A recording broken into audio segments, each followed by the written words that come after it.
Hi, my name's Paul Grogan, and in this gaming rules video, I'm going to be covering the rules for the board game Dungeon Lords, originally released in 2009 by Czech Games Edition. This video has been produced thanks to the successful Kickstarter campaign for the 5-year anniversary edition, so thanks to all the backers for making this possible. In Dungeon Lords, 2 to 4 players each take on the role of an aspiring master of the underground, building up a nice happy dungeon and then trying to protect it from groups of pesky adventurers that feel the need to come and pay you a visit.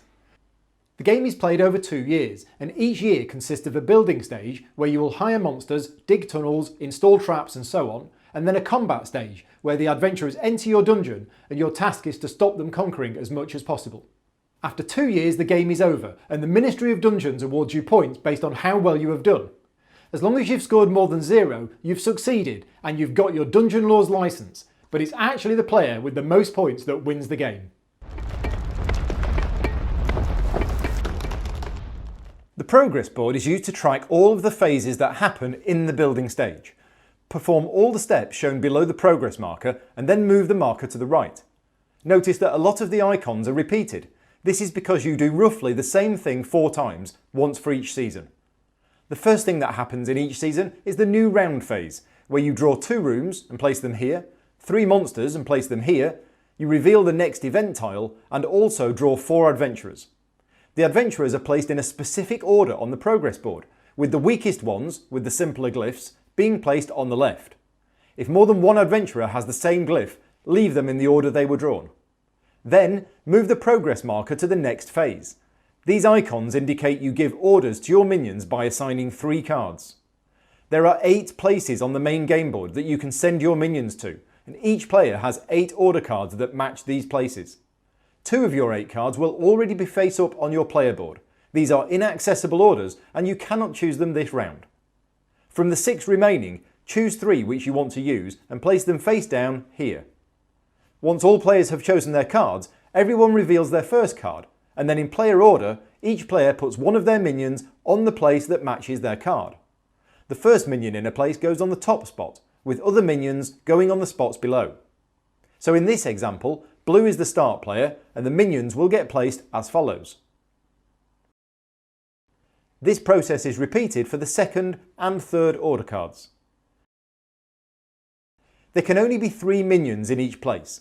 If you try to put a 4th, then the minion is instead put back on the order card. This shows that he was unable to carry out the orders you gave him. After all minions have been assigned, the places are resolved one by one, starting with the top left.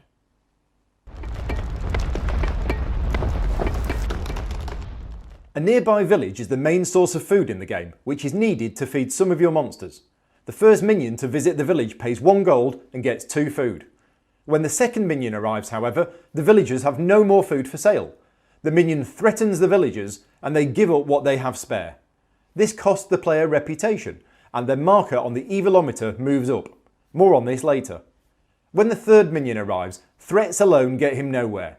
After carrying out those threats, however, he steals all the remaining food the village has, along with the gold that the first minion paid.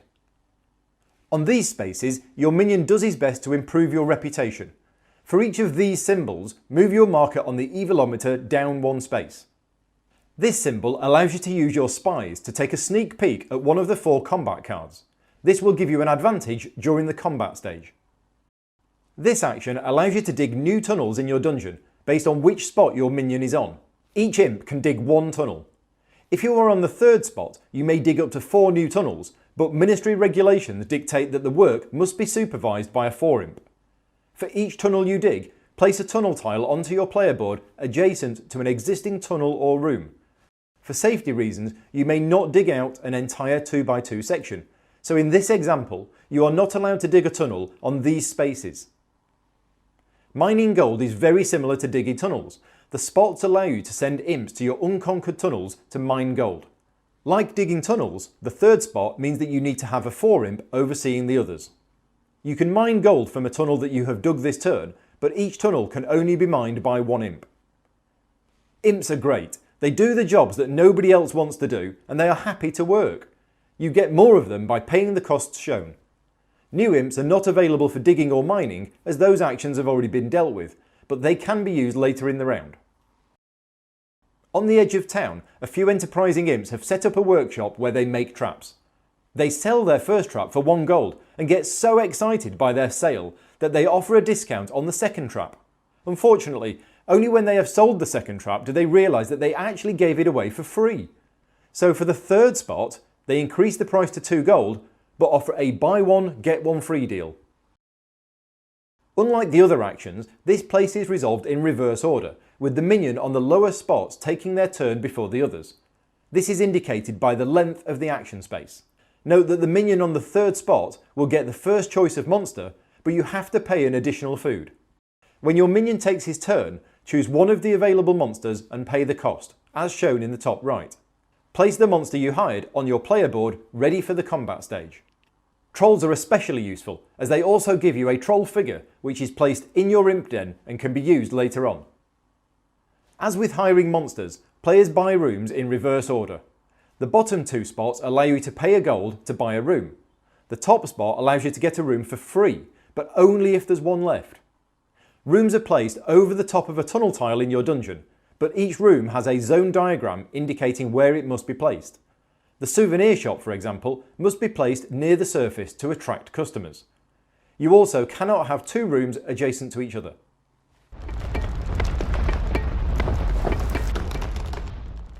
Once all minion actions have been resolved, the progress marker is moved along again. This next phase allows you to activate your production rooms. Each room shows how many imps are needed and the benefit you get. This one, for example, allows you to use 2 imps and a romantic meal, and as if by magic, an extra imp is created. If you have a troll figure, you may use this in place of an imp, as trolls like to help out. The other thing that happens in this phase is that you get some of your order cards back. Take back the 2 previously inaccessible orders. Also, take back the order that you placed in position 1. However, if there is a minion on one of your other cards, showing that he did not carry out your order, you may choose to take this card back instead of the card in position 1. 2 cards will now be left on your player board. Slide these up to the top spaces. These are your inaccessible orders for the next round. The next phase shows that the starting player changes and all imps return home.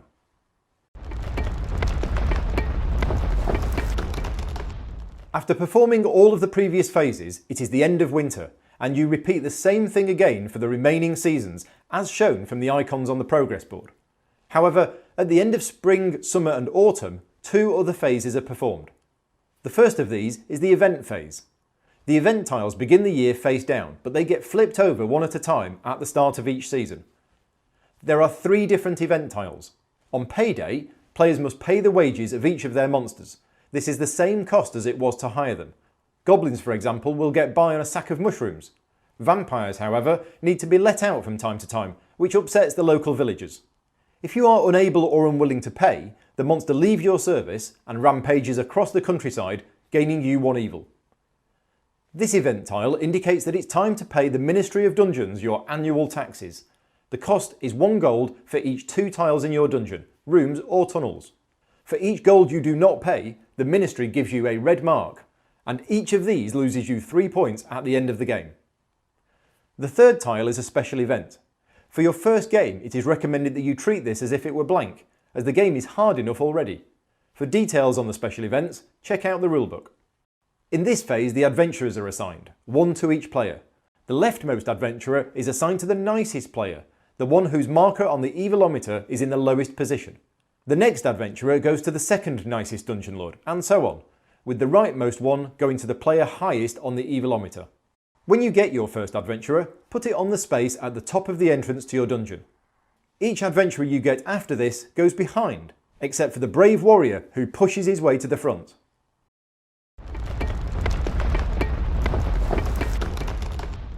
Each year there is a mighty paladin who stays on this space polishing his armour until he senses great evil. If your marker reaches this line on the evilometer, the paladin sets out on his quest, and you place him on the space in front of your other adventurers. Once the paladin has left his home, he will not return, even if your marker later drops below the line. However, if another player becomes more evil than you, the paladin moves to their dungeon instead. I'll explain more about the paladin in the combat section, but you can probably tell from all the icons that they're pretty tough.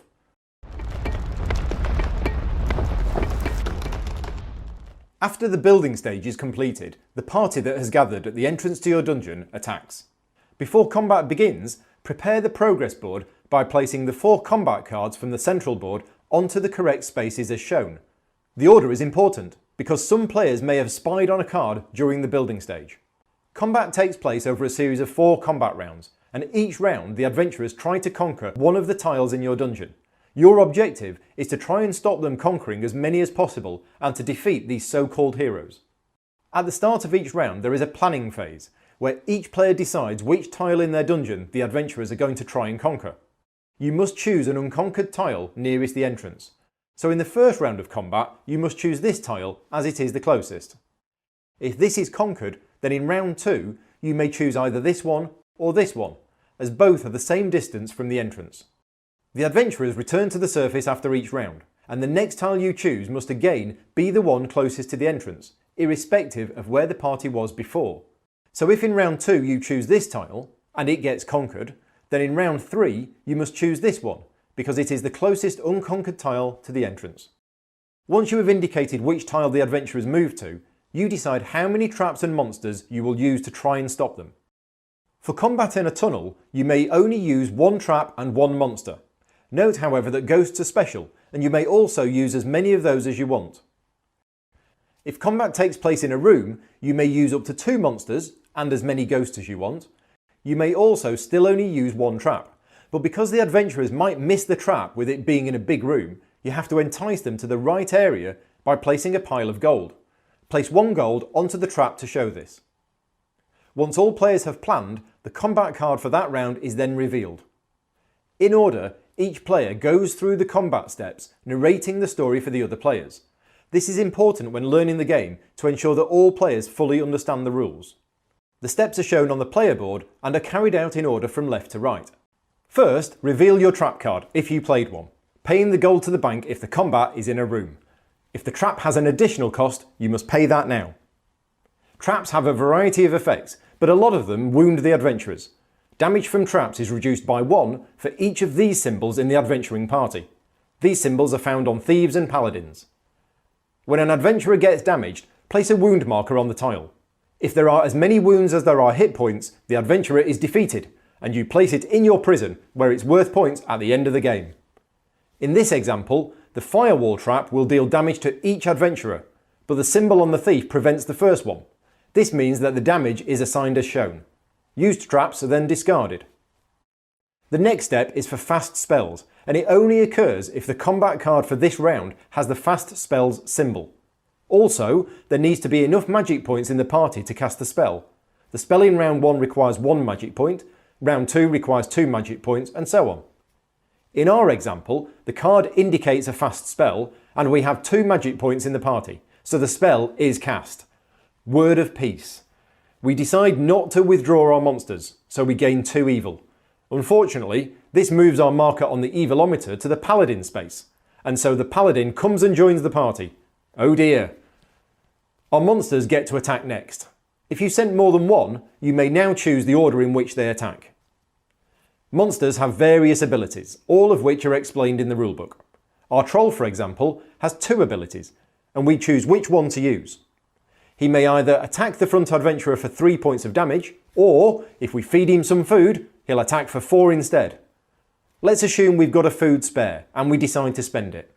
So the front adventurer, which is now the paladin, is hit for 4 damage. The troll is then turned face down and returned to the monster lair. He cannot be used again this year. The slow magic step is next, which is resolved in the same way as fast magic, but only if the combat card shows the slow magic symbol and there are enough magic points left in the party. The next step is healing, which only happens if a monster attacks and there are adventurers in the party with these symbols.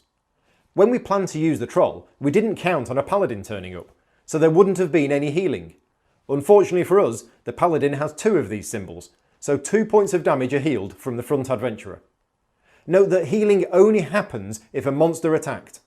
If we hadn't used the troll, no wounds would have been healed, even though the party had been damaged by the trap. Finally, there is the conquering step, where the front adventurer suffers fatigue damage equal to the number of blood drops on the combat card. In this case, 2 more damage counters are placed on the paladin. If it weren't for him healing himself, we would have defeated him. At this point, if there is still at least one adventurer remaining, the tile is conquered. Flip it over. It's now completely unusable, but yes, you still have to pay taxes for it. Also, each time you lose a tile, you lose 1 point of evil. Word gets around that a group of adventurers has gotten past your obstacles, and you're clearly not as evil as people first thought. Combat lasts a maximum of 4 rounds. After that, any remaining adventurers leave and travel off to distant lands. If you manage to eliminate all the adventurers, well done. Skip any remaining combat rounds and gloat in your victory whilst you watch the other dungeon lords struggle on.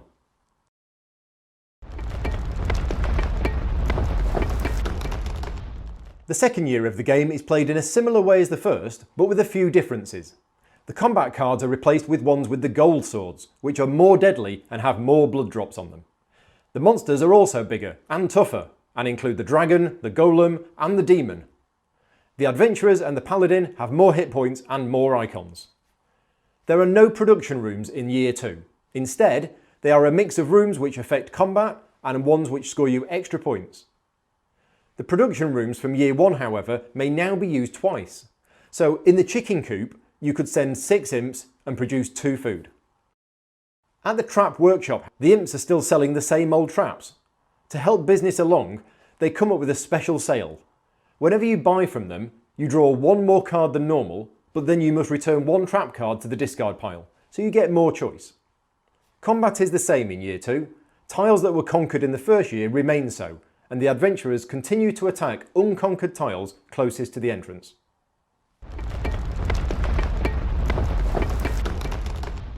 After the second year is complete, each dungeon lord totals their own victory points. The scoring overview card lists all of the ways that you can score points. As you can see, you want to be capturing heroes and trying not to get your dungeon conquered. When it comes to awarding titles, refer to the other overview card and award all the titles among the players. All players who have now scored more than 0 receive their Dungeon Lord's license, but it's the player with the most points that wins the game.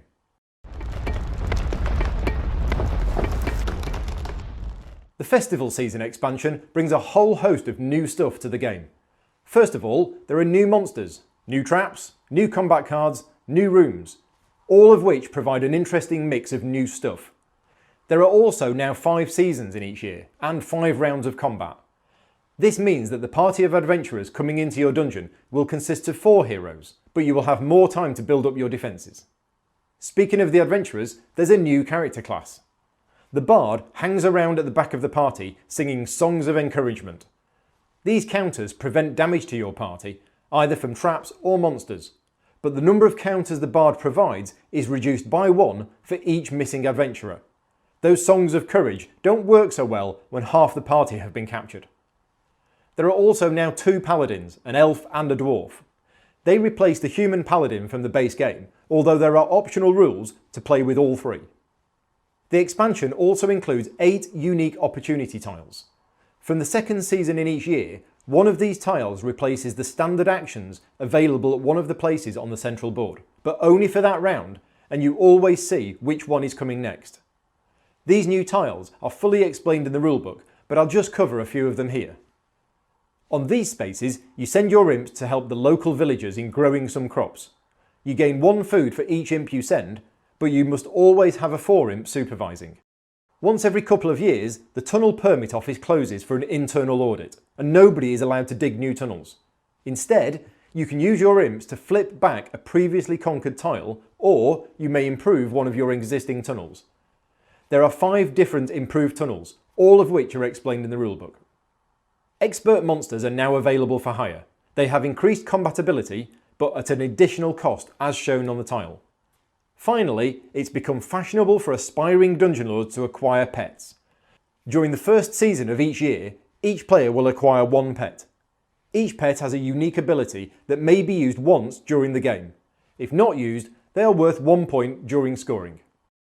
Soft, snakety, warm, snakety, little ball of... Ow! So there we are. Not quite all the rules for the game, but hopefully enough to give you a good overview and to help you learn how to play. Take care, and thanks for watching.